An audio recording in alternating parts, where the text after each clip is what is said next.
문재인 대통령하고 이재명 대통령이 완전히 다른 분이라고 생각을 합니다. 어떤 점에서요? 기본적으로 문재인 대통령은 물론 예. 뭐 변호사를 쭉 하시고 이렇게 오셨지만 예.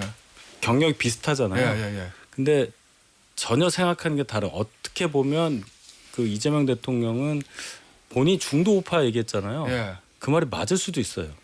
그런 생각이 들어요. 더 힘든 상대를 만났다는 거예요.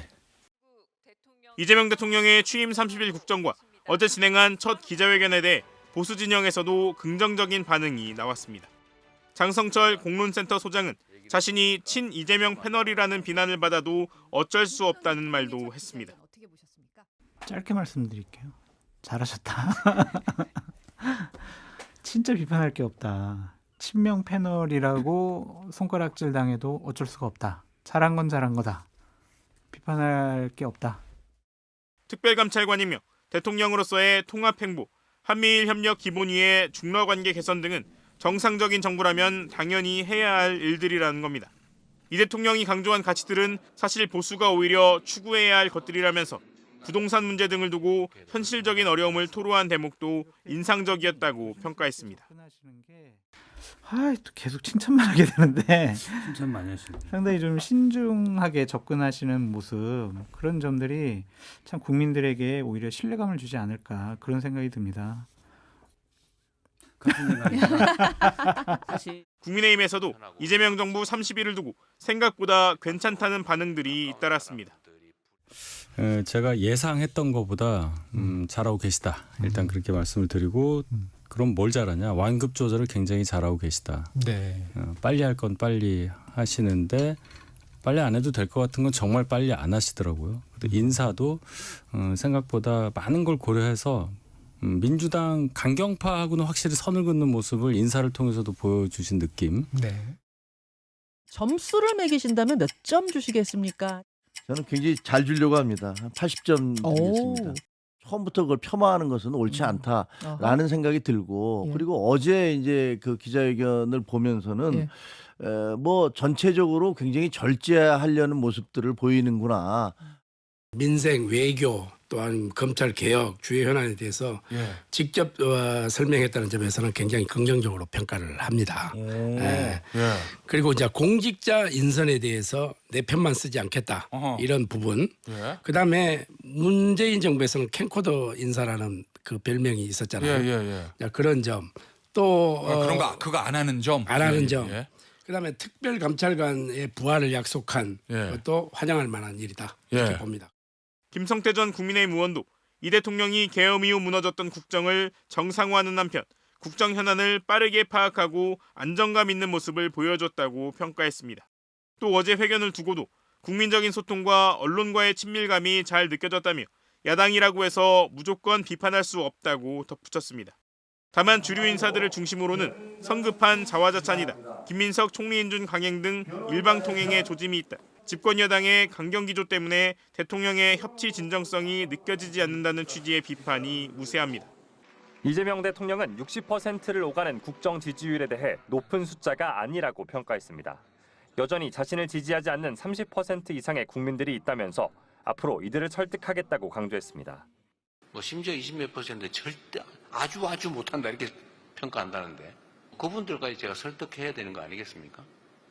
또 지지층 중 일부는 상대가 싫어서 자신을 선택했다는 것을 알고 있다며 비판적 지지를 진짜 선호로 바꾸겠다고 말했습니다. 여대 야소 지형으로 국회의 견제 기능이 약해질 수 있다는 우려에 대해서는 그것이 국민의 선택이라고 선을 그었습니다. 안 그래도 대통령 권한이 큰데 문제 아니냐. 근데 제가 드릴 수 있는 말씀은 이게 바로 국민의 선택이라는 것입니다. 내년 지방선거와 3년 뒤 총선에서 중간평가가 이뤄지는 만큼 국정 운영을 잘못하면 언제든지 구도가 바뀔 수 있다는 겁니다. 이 대통령은 앞으로의 국정 방향에 대해서는 거듭 통합을 언급했습니다. 자신은 야당이나 여당의 대표가 아닌 대한민국 전체를 대표하는 대통령이라며 국민이 하나로 모일 수 있는 국정을 하겠다고 강조했습니다.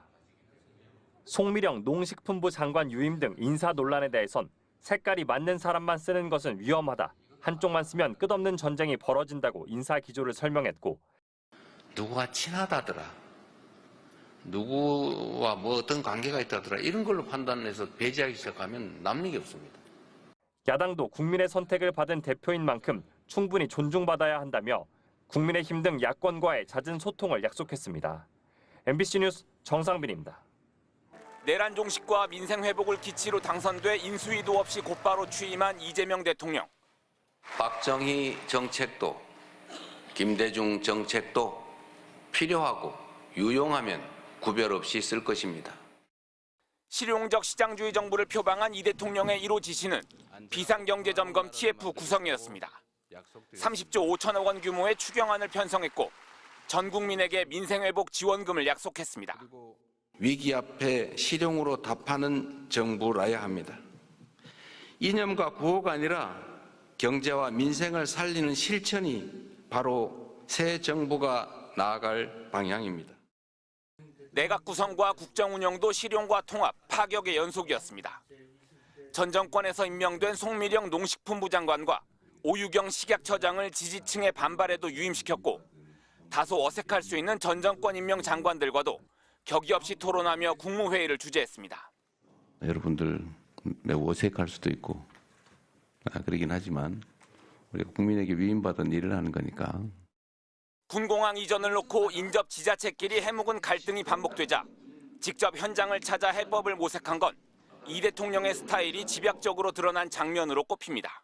아까 들어올 때 보니까 저한테 막 저 갇혀가지고 고함 치는 분 있던데 마이크 줄 테니까 들어와서 말씀하시라고 하십시오. 이 대통령의 실용주의는 외교 무대에서도 이어졌습니다.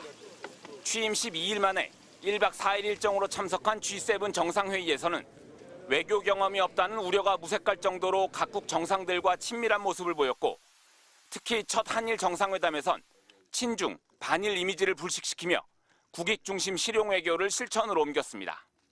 마치 안마당을 같이 쓰는 이웃집처럼 우리는 뗄래야 뗄 수 없는 관계에 있습니다. 차이들을 넘어서서 한국과 일본이 여러 면에서 서로 협력하고 다만 검찰개혁과 언론개혁 등 기득권의 반발을 넘어 각종 개혁 과제를 성공적으로 이행할 수 있을지는 숙제로 남아있습니다.